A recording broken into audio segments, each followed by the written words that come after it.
प्यारे बच्चों नमस्कार। मैं अनुपम शुक्ल। आज दूसरी कक्षा में हम लेकर आए हैं संस्कृत व्याकरण की श्रृंखला। प्यारे बच्चों, पिछली कक्षा में हमने प्रश्न पत्र के विश्लेषण पर चर्चा की थी और हमने सेट ए पर अपनी पूरी बात रखी थी। वहाँ कुछ ऐसे बिंदु आए थे जिसके आधार पर मैंने आपसे कहा था कि संक्षिप्त रूप से मैं आपको व्याकरण पढ़ाऊँगा। हालांकि यह हमारी जो कक्षा है यह रुक जाना नहीं योजना के लिए बच्चों के लिए बनाई गई है कि किस तरह वह सरल शब्दों में कम समय में जल्दी सीख सकें, ज़्यादा सीख सकें। तो आइए हम आज की कक्षा शुरू करते हैं। और कक्षा शुरू करने से पहले मैं आपका विषय बताना चाहूँगा कि आज का हमारा जो विषय है वो है वर्ण विचार। प्यारे बच्चों, आप जानते हैं दुनिया की सबसे प्राचीन भाषा संस्कृत है और इस भाषा की उत्पत्ति कैसे हुई, तो एक बड़ी मज़ेदार कहानी है संस्कृत भाषा की उत्पत्ति के विषय में। एक श्लोक मिलता है लघु सिद्धांत कौमुदी में, नृत्तावसाने नटराज राजो ननाद ढक्काम नव पंचबारम उद्धर तुकामः सनकादि सिद्धान एतद विमर्शे शिव सूत्र जालम। प्राचीन काल की बात है, जब इस संसार में कोई भाषा नहीं हुआ करती थी, तब सभी देवी देवताओं ने सोचा कि भविष्य काल में आपसी बातचीत का माध्यम क्या होगा, कैसे लोग इसको जानेंगे, समझेंगे, लिखेंगे। तब सभी लोग एकत्रित होकर के भगवान शिव के पास गए और इस समस्या को आया हुआ देखकर भगवान शिव जी ने तांडव नृत्य करना प्रारंभ किया और तांडव नृत्य के अंत में उन्होंने अपने डमरू को 14 बार बजाया। तो 14 बार डमरू बजाने से 14 माहेश्वर सूत्रों की जो डमरू की ध्वनि आई, जो आवाज़ वहाँ पर उत्पन्न हुई, उस ध्वनि को आकृति रूप में दिया गया और महर्षि पाणिनि ने इसका उल्लेख किया है अपने अष्टाध्यायी में, जहाँ पर 14 बार डमरू बजाने को 14 सूत्रों में लिखा गया है। इन 14 सूत्रों को माहेश्वर सूत्र भी कहते हैं। वो माहेश्वर सूत्र इस प्रकार हैं: अयुण, रिलृक, एओंग, अयौच, हयवरट, लण, यमगणनम, झभय, घड़धश, जबगड़दश, ख फ छ ठ थ च ट तव, कपय, शशर, हल। तो ये 14 माहेश्वर सूत्र हैं जो आपकी पाठ्य पुस्तक व्याकरण की पुस्तक जो आपको मिली होगी उसमें पहले ही अध्याय में माहेश्वर सूत्रों का विवरण दिया हुआ है। ये 14 माहेश्वर सूत्र हमारे लिए बड़े ज़रूरी है क्योंकि इनके बिना संस्कृत भाषा की कल्पना ही नहीं की जा सकती। ये 14 माहेश्वर सूत्रों में शुरू के जो 4 सूत्र हैं, अयुण, रिलृक, एओंग और अयौच, ये 4 सूत्र अच कहलाते हैं। अब ये अच क्या है? अच एक प्रत्याहार है। बहुत विस्तार में नहीं बताऊंगा, अभी संक्षेप रूप से जानिए कि शुरू के 4 सूत्रों में स्वर वर्णों को बतलाया गया है, स्वर अक्षरों को बताया गया है और बाकी के 10 सूत्रों में हल अर्थात व्यंजन वर्णों को बतलाया गया है। प्रत्याहार बनाने की जो विधि है वो उस पुस्तक में भली भांति लिखी हुई है। जब आप उसका अवलोकन करेंगे तो आप स्वतः ही समझ जाएंगे। तो आइए, ये थी संस्कृत भाषा की उत्पत्ति की कथा। अब हम बिना देर किए हुए सीधे वर्णों के ऊपर आ जाते हैं।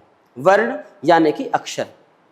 किसी भी भाषा की सबसे छोटी इकाई, सबसे लघुतम जो इकाई होती है वो वर्ण कहलाते हैं, वर्ण या अक्षर। जैसे आंग्ल भाषा में ABC, गणितीय भाषा में 0 to 9, 1 2 3 4 5 6 7 8 9 और संस्कृत भाषा में अ से लेकर के ज्ञ तक, ऐसे वर्णों को वहाँ पर बतलाया गया है। वर्णों के भी कई भेद किए गए हैं। पहले मैं भाषा की चर्चा करता हूँ कि भाषा क्या है। बच्चों, भाषा हम उसे कहते हैं जिसके द्वारा हम अपने विचारों का आदान प्रदान करते हैं। हम अपने भावों की अभिव्यक्ति जिस भी माध्यम से करते हैं वो हमारी भाषा कहलाती है। अब ये भाषा कई प्रकार की हो सकती है। 3 प्रकार की होती है वैसे भाषाएं। एक होती है मौखिक यानी कि मुख से बोले जाने वाली भाषा, दूसरी होती है लिखित जो कि लिखी जाने वाली भाषा होती है, और तीसरी होती है सांकेतिक जिनमें इशारों के द्वारा उठिए, बैठ जाइए, बाहर जाइए, आ जाइए, रुकिए, ये कुछ सांकेतिक भाषा। तो 3 प्रकार की भाषाएं हम जानते हैं। और जैसा कि मैंने पहले ही कहा, भाषा एक माध्यम है, एक जरिया है अपने विचारों को दूसरों तक पहुंचाने का। फिर भाषा के और कई प्रकार होते हैं। राष्ट्रभाषा है, मातृभाषा है, जो पूरे राष्ट्र में बहुत ज़्यादा लोगों के द्वारा, बहुसंख्यक संख्या वाले लोगों के द्वारा बोली जाती है, उसे हम राष्ट्रभाषा कहते हैं। राजभाषा, एक राज्य में जो भाषा चलती है उसे हम राजभाषा कहते हैं। और मातृभाषा वो भाषा है जो हम अपनी माँ से सीखते हैं। जो बच्चा जन्म लेने के पश्चात अपनी माता से जिस भाषा में वह वार्तालाप करता है, बातचीत करता है, उसकी माँ जो सिखाती है उसे, वह उसकी मातृभाषा होती है। आइए हम वर्ण विचार को शुरू करते हैं। यहाँ पर भी यही लिखा हुआ है, हम अपने विचार या भावों को प्रकट करने के लिए भाषा का प्रयोग करते हैं, आपस में बातचीत करते हैं। अब वाक्य जो है, आप जानते हैं कि व्याकरण के 3 भेद किए गए हैं। वो कौन कौन से हैं? वर्ण, शब्द, वाक्य। व्याकरणस्य विभागा वै त्रिविधाः परिकीर्तिताः, 3 प्रकार से बतलाई गई है। वर्ण, शब्द, सुवाक्यानाम भेदात् कात्यायनादिभिः, जो हमारे व्याकरण शास्त्र के प्राचीन ऋषि हुए हैं, महर्षि पाणिनि, महर्षि पतंजलि, महर्षि कात्यायन या वररुचि, उनका अपर नाम वररुचि भी है। तो इन लोगों ने, इन आदि अनेक व्याकरण शास्त्र के ज्ञाताओं ने, ऋषियों ने, महान वैयाकरणों ने हमें व्याकरण शास्त्र के 3 विभाग या भेद बतलाए हैं। तो सबसे छोटी इकाई है वर्ण। वर्णों से जुड़कर बनते हैं शब्द, और शब्दों को जोड़ जोड़कर हम बनाते हैं वाक्य। तो आइए हम देखते हैं वर्ण। वर्ण में इन्होंने यहाँ पर 2 प्रकार का विभाग किया है। पहला है स्वर और दूसरा है व्यंजन। तो स्वर वर्ण क्या होते हैं और व्यंजन वर्ण क्या होते हैं, इस पर थोड़ी सी चर्चा करेंगे हम। स्वर वर्ण होते हैं वे वर्ण जो बिना किसी की सहायता के, बिना किसी वर्ण की सहायता के, व्यंजन वर्ण की सहायता के स्वतंत्र रूप से उच्चरित होते हैं या बोले जाते हैं, उन्हें हम स्वर वर्ण कहते हैं। स्वयं राजन्ते इति स्वराः, ऐसी परिभाषा मिलती है हमें।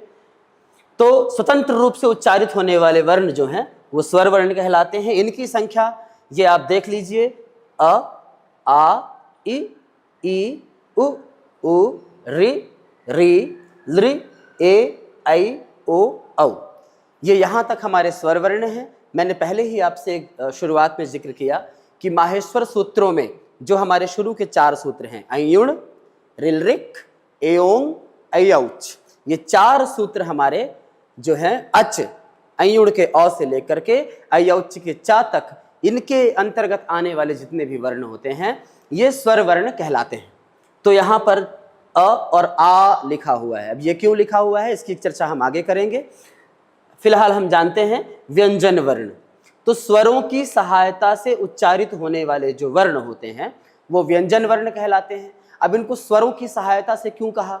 क्योंकि व्यंजन की परिभाषा जब हम देखते हैं तो हम पाते हैं कि वहाँ पर लिखा हुआ है व्यंजनम चा अर्धमात्रिकम, व्यंजन वर्ण आधी मात्रा के होते हैं। और जैसे आप कहेंगे क, तो इसमें कौन सा अक्षर है? तो हमें पाठ में बतलाया गया है कि वर्ण विच्छेद, यानी वर्णों को अलग करना। तो जब हम क बोलते हैं तो क में हलंत प्लस आ, तो ये क कहलाएगा। अगर हम बोलेंगे की, तो क में हलंत प्लस बड़ी ई, ऐसा करके वो वर्ण विच्छेद किया जाता है। तो जैसा कि आपने देखा कि प्रत्येक व्यंजन वर्ण में कोई ना कोई स्वर जुड़ा है। छोटा क बोलने से भी उसमें छोटे अ की मात्रा है। तो ये हम वर्ण विच्छेद वाले प्रकरण में पढ़ ही चुके हैं, जान चुके हैं। तो इसलिए कहा गया कि स्वरों की सहायता से व्यंजनों को उच्चारण किया जाता है। यहाँ पर कुछ व्यंजन वर्ण लिखे हुए हैं, क वर्ग, चा वर्ग, टा वर्ग, ता वर्ग, पा वर्ग। अब इनको वर्ग क्यों कहा? देखिए बच्चों, व्याकरण शास्त्र में एक सूत्र आता है, कु चु टू तु पु एते उदिताः, यानी क, च, ट, त, प, ये उदित वर्ण कहे गए हैं, यानी ये एक वर्ग है। इस एक वर्ग में 5-5 अक्षर होते हैं। तो क वर्ग में कौन कौन से अक्षर हुए? क, ख, ग, घ, ङ। चा वर्ग में चा, छ, जा, झ, य। टा वर्ग में ट, ठ, ड, ढ, ण। ता वर्ग में त, थ, द, ध, न। पा वर्ग में प, फ, ब, भ, म। अब ये क से लेकर के पा वर्ग को स्पर्श वर्ण कहा है। तो आपने अपने व्याकरण विधि में पहले ही अध्याय में ये पढ़ा होगा, वर्णों का उच्चारण स्थान। जी हाँ बच्चों, ये बड़ा ही एक महत्वपूर्ण विषय है और हमें जानकारी भी होनी चाहिए। हमारे व्याकरण शास्त्र में प्राचीन वैयाकरणों ने, भाषा वैज्ञानिकों ने बहुत ही वैज्ञानिक रीति से वर्णों के उच्चारण स्थान को दर्शाया है। कौन सा वर्ण मुख के किस अंग से बोला जाता है, उच्चरित किया जाता है, इसकी विस्तृत जानकारी वहां पर दी गई है। तथापि मैं थोड़ा सा आपको संक्षेप रूप में बतला देता हूं। क ख ग घ ङ जो ये वर्ण हैं, ये कंठ से उच्चरित होते हैं। अकुह विसर्जनीयानाम कंठः, ऐसा सूत्र मिलता है। दूसरा सूत्र मिलता है इचु यशानाम तालुः, यानी कि ई, च, छ, ज, झ, य और श, जो एक शंकर जी वाला शा होता है, या हम उसको तालव्य शकार कह सकते हैं शास्त्रीय भाषा में। तो ये सब तालु। अब तालु का स्थान कहाँ पर होता है? ऊपर वाले दांत के पिछला जो खुरदुरा सा हिस्सा है, आप छू कर देखिएगा, स्वयं प्रयोग कीजिएगा, उसे हम तालु स्थान कहते हैं। तो वहां से जब वर्णों को हवा का घर्षण उस क्षेत्र से होते हुए निकलता है, हवा उस क्षेत्र को हमारी जीभ जो है अपने आप वहां पर ऊपर वाले दांत के पिछले हिस्से पर पहुंच जाती है। च, छ, ज, झ, या। तो ये तालु स्थान वाले कहलाए। फिर ट वर्ग जो है ऋटु रसाणाम मूर्धा, यानी मूर्धा स्थान से। मूर्धा स्थान क्या है? तालु के ठीक पीछे का ऊपरी हिस्सा जो हमारा, ट बोलकर देखिएगा आप लोग, ट। तो ट बोलते समय हमारी जिह्वा जहां पर जाती है, ट, वो स्थान कहलाता है मूर्धा। तो री अक्षर और षटकोण वाला जो शा होता है, भाषा, तो हमें जिह्वा को वहीं पर ले जाकर बोलना चाहिए। तो इनका मूर्धन्य स्थान है। चौथा जो हमारा वर्ग है वो है ता वर्ग। ता वर्ग का मतलब है त, थ, द, ध, न ऋतुलशानाम दंताः। एक सूत्र प्राप्त होता है हमें, अर्थात ये ता वर्ग के जितने भी अक्षर बोले जाएंगे, और एक वो सा, सरौते वाला सा जिसको हम कहते हैं अपनी समझने वाली भाषा में, ऐसे शास्त्रीय भाषा में उसे कहेंगे दंत्य सकार, यानी कि दांत को छूकर हमें स बोलना है। तो त, थ, द, ध अपने आप जिह्वा हमारी दांत पर जाती है, तो ये दंत्य स्थान कहलाया। और अंतिम जो हमारा वर्ग है वो है पा वर्ग। तो उपपद्मानीयानाम ओष्ठौ, यानी वहां पर कहा गया है कि ऐसे वर्ण जो प वर्ग है, उपपद्मानीयम, जो उपधमानीय वर्ण है, उनको हम होठ की सहायता से बोलते हैं। हमारे दोनों ओठ आपस में चिपक जाते हैं, प, फ, ब, भ, म। इस प्रकार हमने ये देखा कि ये 5 जो वर्ग हैं इनको स्पर्श वर्ण कहा गया है। स्पर्श वर्ण क्यों कहा, इसके पीछे मैंने आपको पहले ही कारण बताया कि इन वर्णों को मुख से बोलते समय जो हवा का घर्षण होता है वो हमारे मुख के किसी विशेष अंग को छूते हुए निकलता है, इसलिए इसे स्पर्श वर्ण कहा है। अगले हैं अंतस्थ वर्ण, यानी कि य, र, ल, व, ये अंतस्थ वर्ण है। और ऊष्म वर्ण, तो ऊष्म वर्णों की संज्ञा दी गई है श, श, स, ह, ये ऊष्म वर्ण है। तो बच्चों इस तरह हमने वर्णों का एक स्वतंत्र विभाजन पढ़ लिया, जो कि स्वर और व्यंजन के रूप में यहाँ पर बतलाया गया है। हम बहुत विस्तार में चर्चा नहीं करेंगे क्योंकि हमारे पास समय कम है, और संक्षेप में परीक्षोपयोगी चीजें हम फटाफट पढ़ लेंगे। आइए तो हम जानना चाहेंगे स्वर। स्वर जो है 3 प्रकार के होते हैं स्वर वर्ण। ये होते हैं ह्रस्व, दीर्घ और प्लुत। ह्रस्व वर्ण क्या होते हैं? छोटी मात्रा के अक्षर, छोटा अ, छोटी ई, छोटा उ, री, ये जो है और लृ, ये 5 वर्ण जो हैं ये ह्रस्व वर्ण कहे जाते हैं। और दीर्घ वर्ण कौन से होते हैं? जिनके उच्चारण में हमें 2 मात्रा का समय लगता है। तो उन्हें हम 2 मात्रा का समय कैसे जानेंगे? द्विमात्रिको भवेत् दीर्घः, ऐसा सूत्र हमें प्राप्त होता है। तो द्विमात्रिको अर्थात 2 बार सामान्य रूप से पलक झपकाने में जितना समय लगता है उतना ही समय इन वर्णों के उच्चारण में लगता है। आ, ई, उ, रे, ये जो हैं ए, ऐ, ओ, औ, इस प्रकार ये 8 जो वर्ण हैं ये दीर्घ स्वर कहलाते हैं। फिर तीसरा जो प्रकार यहाँ पर बतलाया गया है प्लुत स्वर। अब ये क्या होता है? प्लुत स्वर वे स्वर होते हैं दूर किसी खड़े व्यक्ति को बुलाने के लिए, कोई व्यक्ति हमसे काफी दूर है, उसको बुलाने के लिए अरे भाई इधर आओ, किसी एक अक्षर को लंबे समय तक खींचना। प्रायः जो गायक लोग होते हैं आलाप लगाते हैं, कोई किसी गाने की धुन को लंबे समय तक आ ऐसे करते रहते हैं, तो ये जो अक्षर होते हैं आप नोटिस करेंगे उनके सामने या तो 3 अक्षर बना रहता है या फिर ऐसे एस एस एस जैसा लिखा रहता है, तो उसे हम प्लुत वर्ण कहते हैं। और इनका प्रायः ज़्यादा जो प्रयोग मिलता है वो हमें वेदों में ज़्यादा प्राप्त होता है। तो वैदिक स्वर की गणना में इसको रखा गया है। तो इस प्रकार हमारे स्वर वर्ण जो हुए वो 3 तरह से हुए, ह्रस्व, दीर्घ और प्लुत। बच्चों, हम वर्ण विचार को यहीं पर संपन्न करते हैं और हम थोड़ा आगे बढ़ते हैं। अब हम व्यंजन वर्णों की तरफ चलते हैं। व्यंजन वर्ण भी जैसा आपने शुरुआत के टेबल में ही देख लिया था, वो भी 3 तरह के होते हैं। पहले होते हैं स्पर्श वर्ण, दूसरे होते हैं अंतस्थ वर्ण, तीसरे होते हैं ऊष्म वर्ण।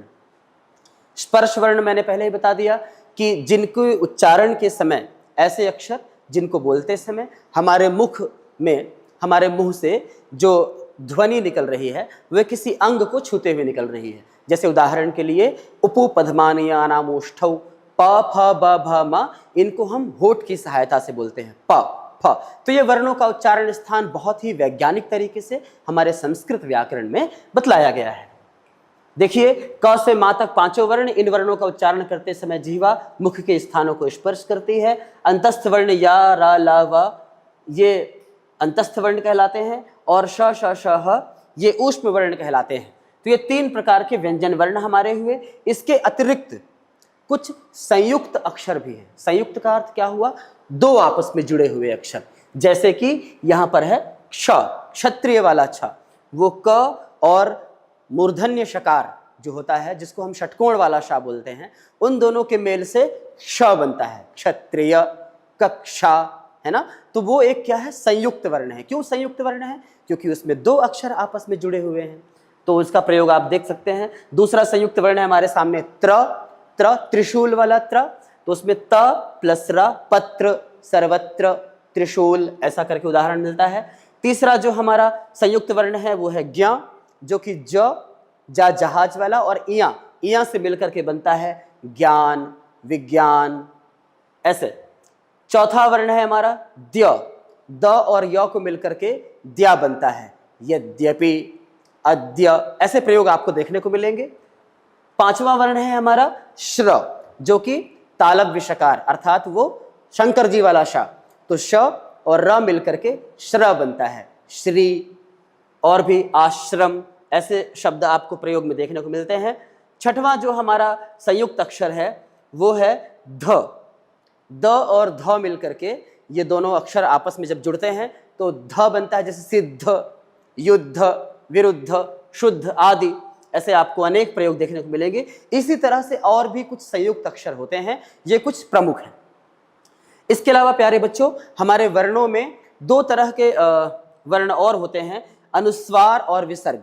अनुस्वार क्या होते हैं? अंग की मात्रा, जो अंग की मात्रा हम जिसको हिंदी में कहते हैं, वो अंग की मात्रा, उसको हम संस्कृत में अनुस्वार कहते हैं।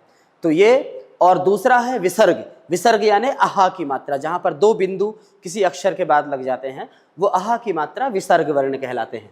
तो ये देख लीजिए, अयोगवाहों की संख्या वैसे तो 4 है। जैसे कि एक अनुनासिक, अनुनासिक क्या होता है? वो चंद्र बिंदु, जो चांद ऐसे एक उल्टा सी जैसा बना करके और उसके ऊपर एक बिंदी रख देते हैं, वो चंद्र बिंदु भी जो है वो भी अयोगवाह के अंतर्गत आता है। तो ये हुआ हमारा वर्ण विचार, और ये वर्ण विचार बेहद जरूरी है क्योंकि इसका प्रयोग आगे हमें संधि, जब हम संधि पढ़ेंगे तो हमें देखने को मिलेगा।